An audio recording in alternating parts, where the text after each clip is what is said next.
Rick Dawson thought he had left the fight behind. A veteran accustomed to war zones, he had spent years learning to read danger before it struck. But nothing could have prepared him for what he saw that day at Walmart. A little girl, no more than 6, walking beside a man whose grip was too tight, whose eyes darted too much, whose very presence sent alarms screaming through Rick's gut. She didn't cry, she didn't fight, but something about the way she whispered, "Papa," felt wrong, like she was testing the word, unsure if it fit. Most people would have ignored it. Most people would have walked away. But Rick had spent too many years trusting his instincts to ignore them now. He followed. He watched. And then, as the man vanished into the chaos of the parking lot, Rick knew this wasn't just an overprotective father rushing his child home. This was something far worse. What he didn't know was that stepping in would make him part of something much bigger, a child trafficking ring, a network built on stolen lives. And the moment Rick decided to intervene, he wasn't just an observer anymore. He was a threat, a man marked. This isn't just a rescue, it's the start of a war. And once the truth comes out, there's no turning back. Stay until the end, because the battle Rick is about to fight isn't just for one little girl. It's for every child no one is looking for. Rick Dawson moved with the ease of someone accustomed to scanning his surroundings, his sharp gaze sweeping over the aisles of the Walmart as he reached for a can of beans. It was supposed to be a routine stop, just another quiet errand in his otherwise uneventful days of retirement. But something in the air shifted, a pull in his gut that made his muscles tense before his brain could catch up. He turned his head slightly, eyes narrowing as he caught sight of a man a few feet away, gripping the small hand of a little girl. The man's posture was stiff, too alert, his free hand twitching at his side as if resisting the urge to look around. The child, no more than 6, remained still as a statue, her head lowered, her delicate fingers limp within the man's rough grasp.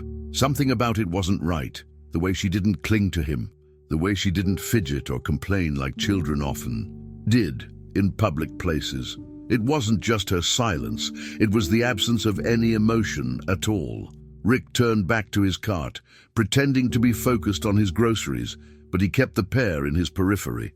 The girl's clothes caught his attention next. She was wearing thin pajamas, pink faded, the kind a kid would wear to bed, not out to a store. No jacket, no shoes. The floor of the Walmart was cold, and yet she didn't seem to react. Had she been rushed out of her home? Had she even been given a choice? The man tugged her forward, his grip tightening as he led her toward the self-checkout area. But there was no hesitation in his steps, no moment where he reached for his wallet or pretended to shop. He wasn't here to buy anything. He was only passing through. Rick's training kicked in. He had spent decades reading situations, analyzing patterns of behavior, and something about this screamed wrong. He shifted position, casually moving down another aisle, angling himself to get a better look at them without drawing attention. The man was breathing heavily, jaw tight, his eyes darting toward the entrance as if measuring the distance between himself and the exit. Rick recognized the body language. It was the kind of tension he had seen in men prepared to run or fight. The girl remained motionless, her head barely tilted as she muttered something under her breath. Rick strained to hear, catching only the whisper of a single word, "Papa." It was soft, hesitant, not the eager, unquestioning call of a child to her father. No, it was something else, an experiment, a test, as if she was trying to gauge if that was the right thing to say. Rick's fingers curled around the shopping cart handle, his instincts roaring to life. He had spent years trusting those instincts, and they had never failed him. This wasn't a simple case of a grumpy father dragging his daughter through the store. This was something else. He abandoned his cart, stepping forward just as the man pulled the girl closer, tucking her against his side. The movement was too possessive, too rehearsed. Rick's stomach tightened. He needed to act, but he couldn't just walk up and demand answers, not without proof, not without knowing for sure. His mind worked fast, calculating his next move. Confrontation could scare the man off, and if he ran, Rick might never find them again. He followed them at a distance, careful, steady, letting his steps blend into the hum of the busy store. The man never looked back. It was as if he was so focused on leaving that he didn't consider the possibility of someone watching him. Rick saw them reach the exit. The automatic doors slid open, and just like that, they were gone. He quickened his pace, stepping outside in time to see the man leading the girl toward the parking lot. No hesitation, no second guessing. He wasn't checking his phone or fumbling for car keys. He already knew exactly where he was going. Rick's heart pounded as he reached for his phone, pulling up the camera just in time to snap a blurry shot of the man's back. He picked up his pace, weaving through parked cars, trying to keep them in sight without drawing attention. The girl's feet dragged against the pavement, but she still didn't resist. Rick wanted to call out to her, but he knew better. If the man panicked, he could bolt, and then Rick would have nothing. He needed to get closer. He needed to see the plates on the car. He moved faster, ducking between vehicles, his pulse hammering against his ribs. Then, just as he caught a glimpse of the man opening a car door, an SUV rolled past, momentarily blocking his view. Rick cursed under his breath, shifting positions, but by the time the vehicle passed, the man's car was gone. He scanned the lot, eyes darting in every direction, but there was nothing, no sign of them. They had vanished. He exhaled sharply, frustration burning in his chest. He had been so close, too close, and yet now he had nothing except a sickening certainty curling in his gut. That girl wasn't his daughter, and Rick wasn't about to let this go. Rick pushed open the glass door of the police station, his jaw set tight, his mind still replaying the scene in the parking lot. He had seen too much in his life to ignore what his gut was telling him. That girl was in danger. He stepped inside, his boots heavy against the worn tile floor, the air thick with the scent of old coffee and paperwork. The front desk was manned by a middle-aged officer, his uniform slightly wrinkled, his expression one of boredom edged with impatience. Rick wasted no time. "I need to report a possible abduction," he said, his voice steady, controlled. The officer barely looked up from his monitor. "All right, sir, let's start with the basics. What exactly did you see?"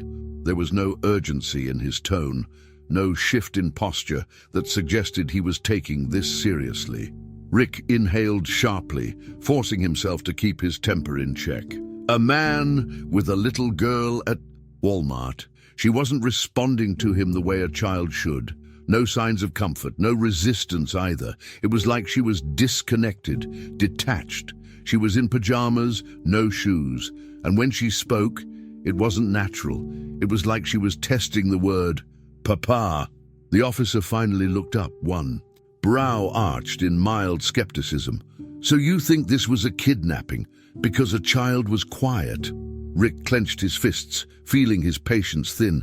Not just quiet. She looked empty, like she had given up. And the guy, he was on edge. He wasn't shopping. He wasn't lingering. He was getting her out of there as fast as possible. Then he left without paying for anything. I followed him to the parking lot, tried to get a picture, but he was gone before I could get a plate. The officer sighed, tapping a few keys on his keyboard before leaning back in his chair. "All right, sir. Let's go through this properly. Can you describe the man?" Rick gritted his teeth. This wasn't moving fast enough. Mid-40s, Caucasian, short brown hair, maybe graying at the temples. About 6 feet, lean build, wearing a navy jacket, jeans, walked like he was in a hurry, but he never let go of her hand, and he was gripping it too tightly. The officer nodded slowly, as if humoring him. "And the girl?" Rick tightened his hands into fists at his sides, forcing himself to stay calm. "Around 6 years old, light brown hair, shoulder length, slightly messy like she'd just woken up, pale complexion. She was wearing pink pajamas with some kind of cartoon character on them. No shoes, no coat." The officer scribbled something down, then tapped his pen against the desk. "Did she scream? Try to run?" show any signs of distress other than being quiet? Rick leaned forward, locking eyes with the man. You think a kidnapper would let her scream in a public store? Listen, I know what I saw. I spent years reading people. That girl wasn't with her father. She wasn't safe. If you don't do something now, she might be halfway to another state by morning.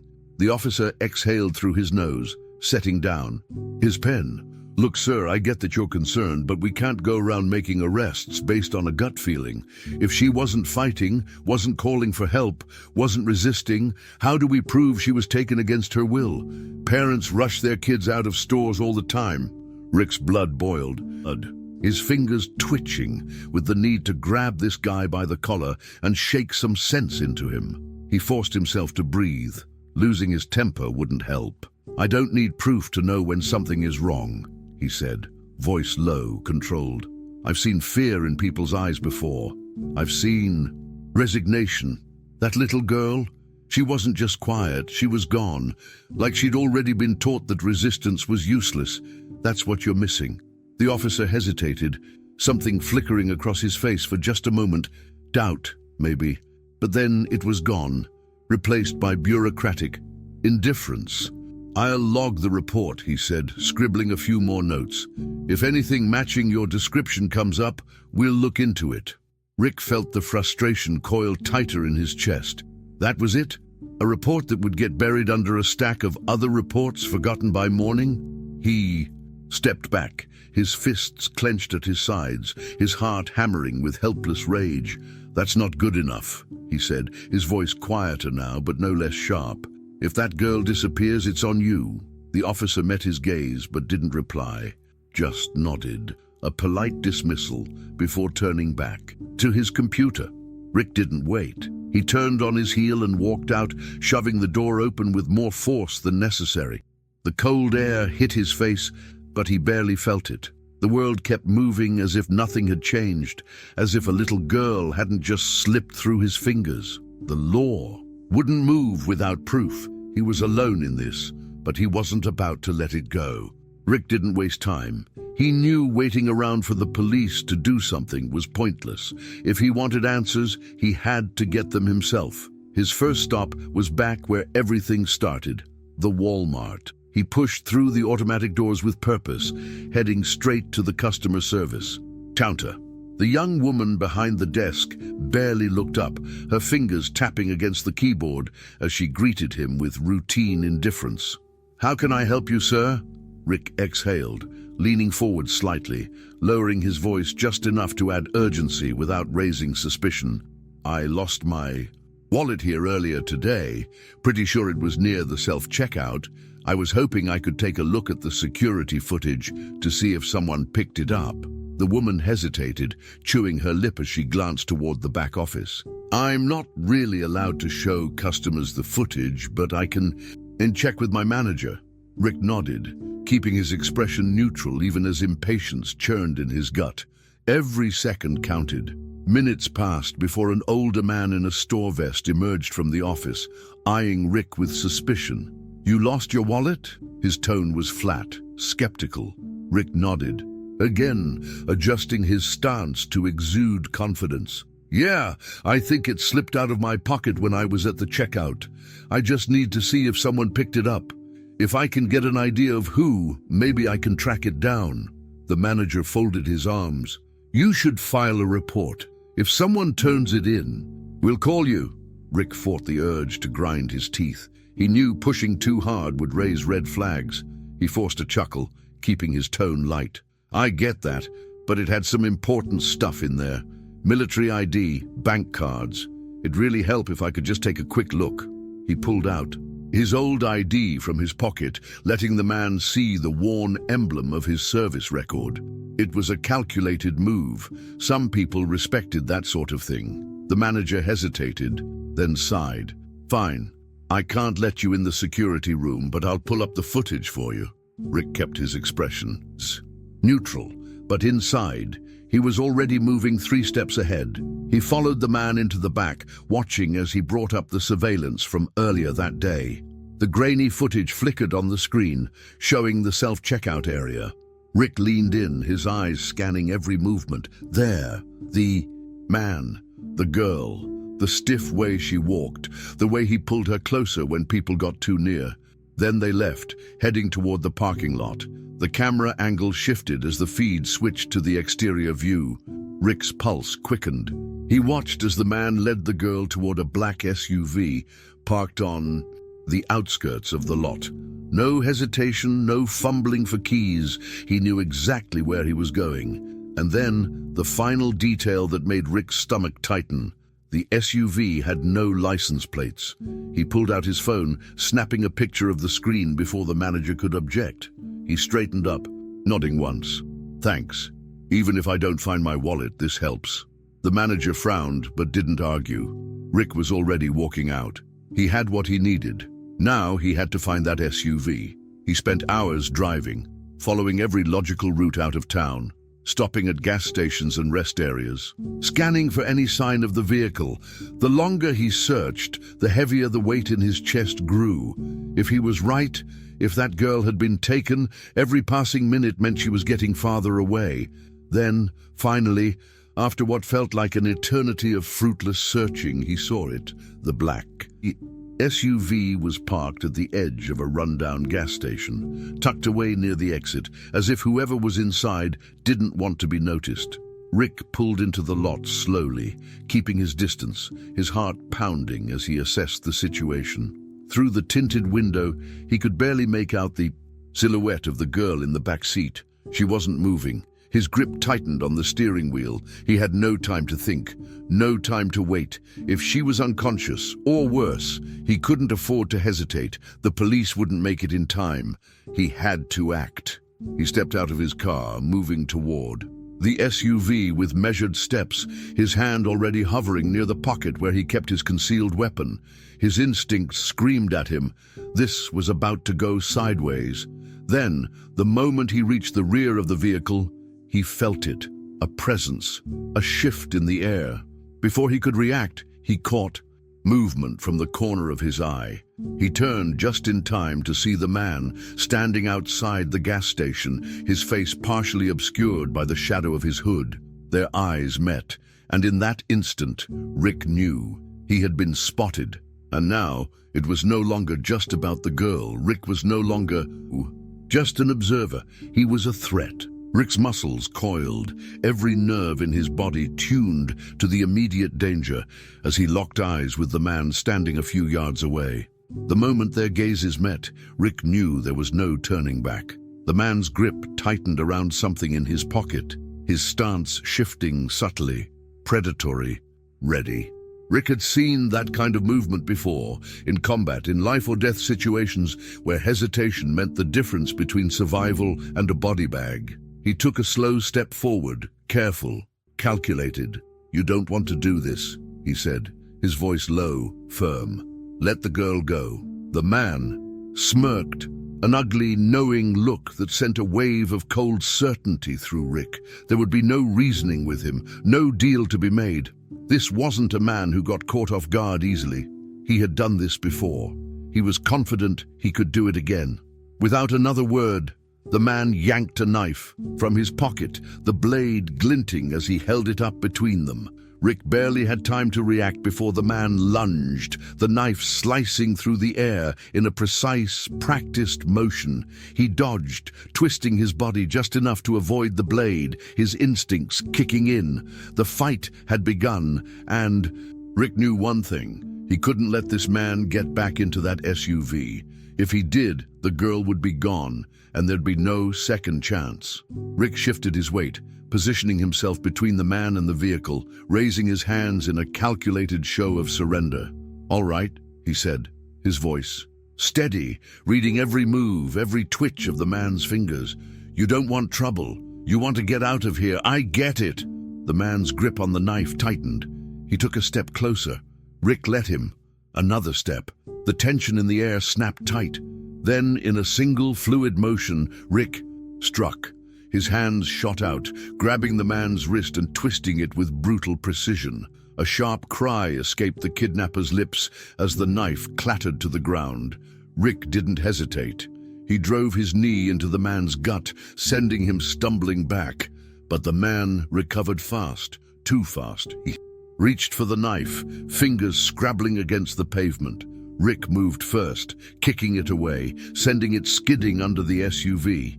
The man snarled, lunging at him, fists swinging wildly.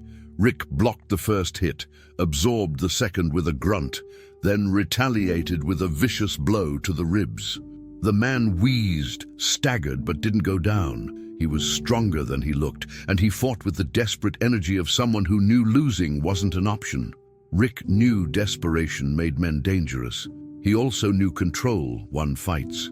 He stayed calm, watching for the next move. The man feinted, left then right, before charging straight at him, trying to knock him off balance.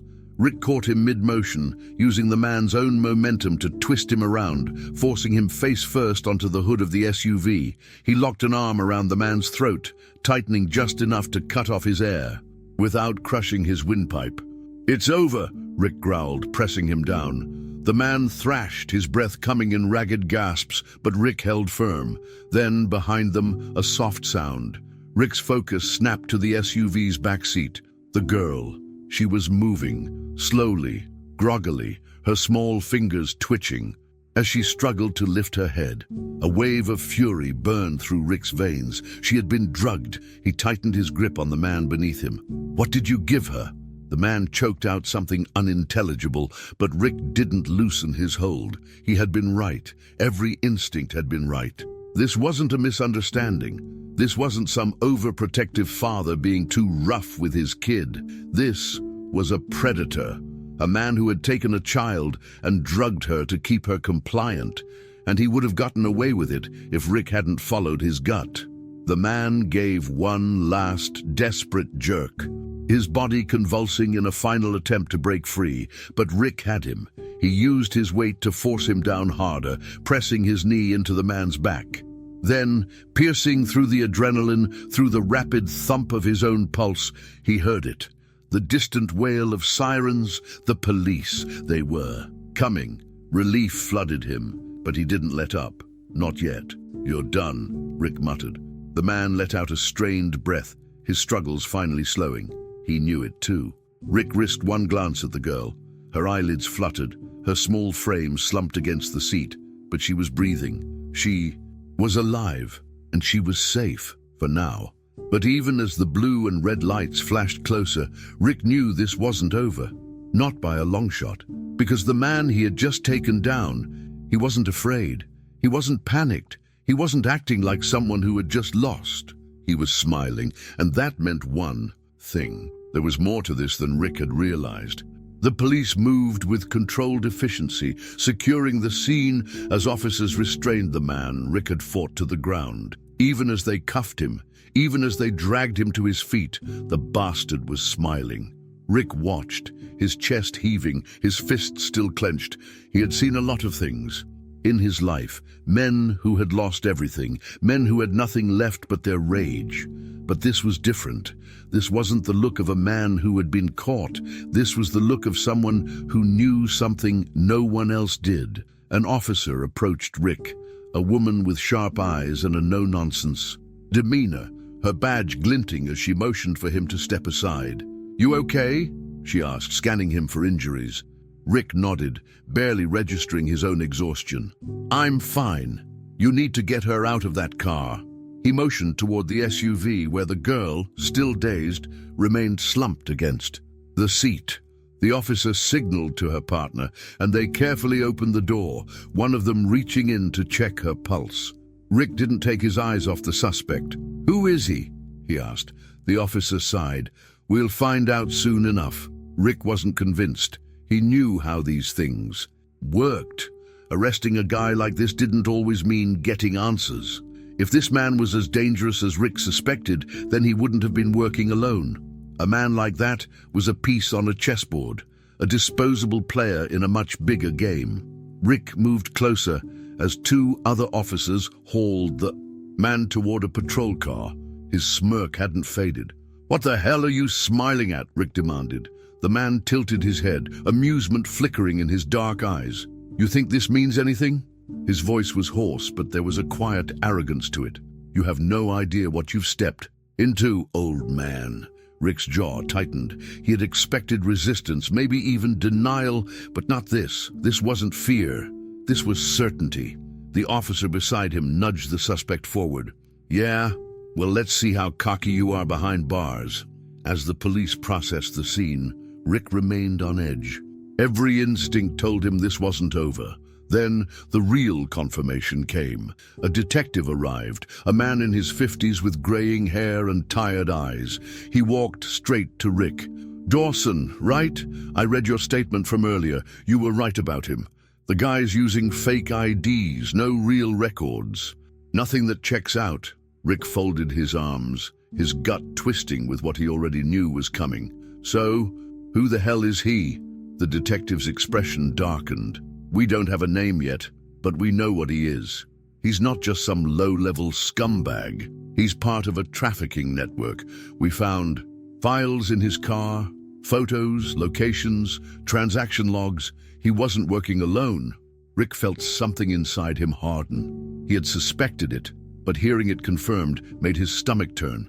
"So, you're telling me this guy wasn't just grabbing random kids off the street, he was supplying them?"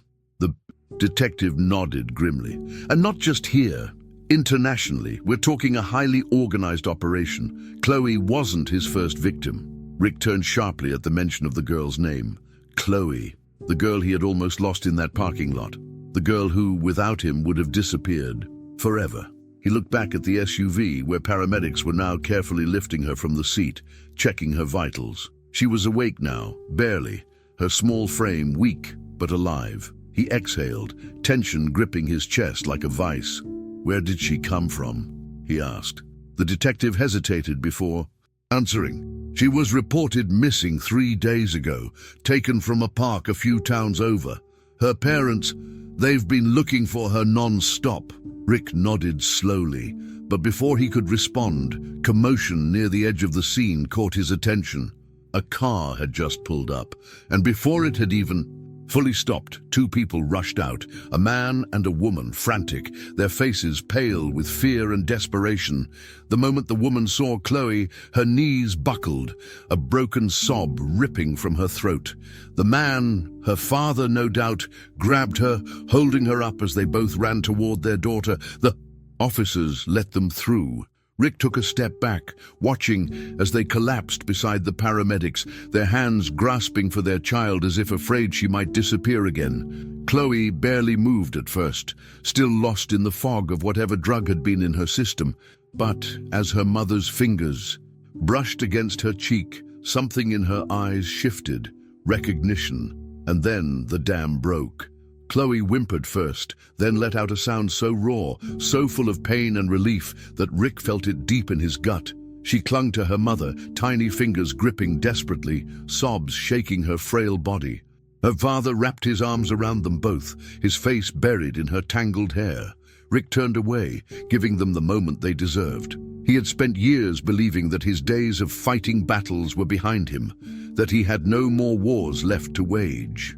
But standing there, watching a family, reunited, knowing how close they had come to never seeing each other again, he felt something shift inside him. This wasn't about one girl. This wasn't about one lucky rescue. It was bigger than that. How many other kids had been taken? How many parents were still searching, still hoping, not knowing if their child was out there or already lost forever? The thought made his blood boil. The detective approached him again. "You did good tonight, Dawson, but this doesn't end here." Rick met his gaze, his decision already made before he even opened his mouth. "No, it doesn't."